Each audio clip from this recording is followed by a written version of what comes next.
relocating, but we were not sure when.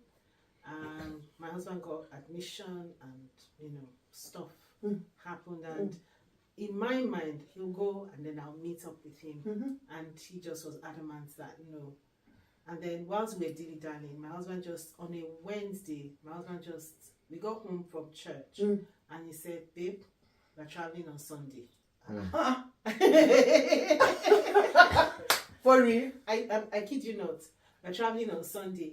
I'm like, Sunday, why? I was still trying to dodge it's too short. But you knew when you applied for visa? We knew. Okay. Even we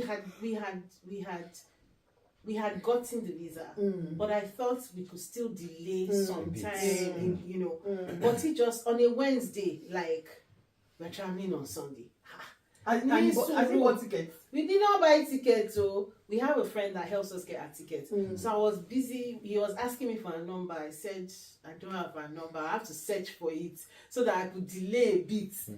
I won't lie, I had to call her behind him to say, extend, you don't make it Sunday, make it like Tuesday or Wednesday. Because I felt it's too short a time. But that wasn't even it for us. I'm just giving you that background so you understand.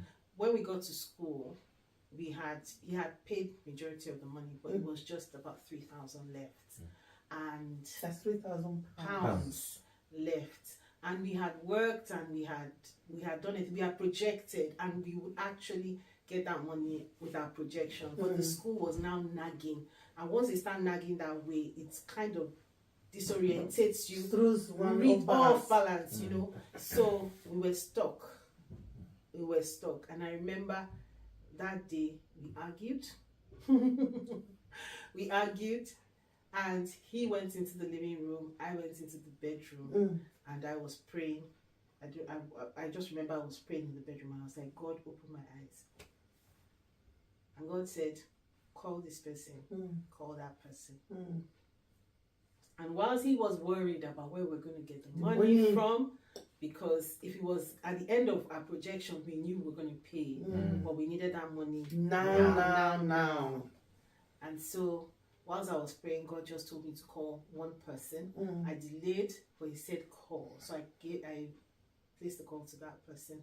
It's not in the UK, it's in Canada. And I said this. He said, that's easy. And then I'm going to get someone that's going to wire the money to you. And I was like, just like that. Just like that. Yeah. And I remember it was really significant because finance is one of the things that breaks relationships. So it was miscommunication, I guess, in the heat of the moment. Hence our disagreement, and him ending up, in the living room and me ending up in the bedroom. But I also feel God's hand also was there because he had to get me alone to hear him and to take heed of that instruction. And so within 5 minutes, the 3,000 was in my account. The 3,000 was in my account. The person that wired it to me called to confirm, and I just started thanking God. And when I was done thanking God, I called him and I said, guess what? He said, what? I said, we have 3,000. He couldn't believe. That's the man of faith. I couldn't believe. He couldn't believe that we had gotten the money. And he was like, no.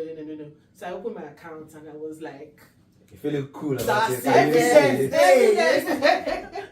And then I think that was what broke us together. We shouldn't be fighting each other.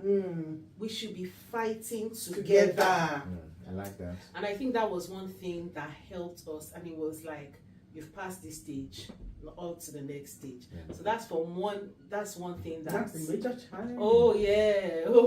And I can totally relate. If I will have a similar testimony, we'll live for another day. Good. And as was even a larger sum, Jesus, we were talking in the range of £20,000. Wow.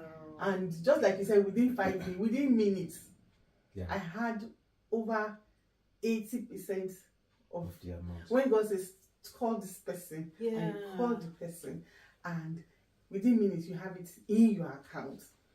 In one thing I'm taking away from this is very deep, this is very profound. one thing I'm taking away from this challenge and this testimony is for your marriage to work, you cannot take away God. You cannot take away the voice of God, the leading of God, the instructions of God. And beyond the instruction, your own obedience. Exactly.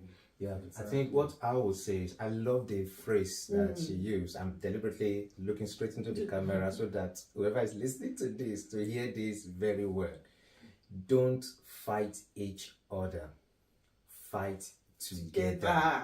And that's why it's good to work together, because when you work together, you develop synergy. Synergy is simply creating enough energy in order to be able to confront whatever challenge that is coming. When you are in the heat of a challenge, that is not when to be quarreling with each other. And if you cannot help it, please reach out to a professional counselor. Thank you so much. Like us. You can reach out to us and it's a Deluwa Talks Race. So that's it's good I mentioned that instead of fighting each other, please fight together to confront the issue. That issue. Thank you very much. Amazing. Yeah. Thank you.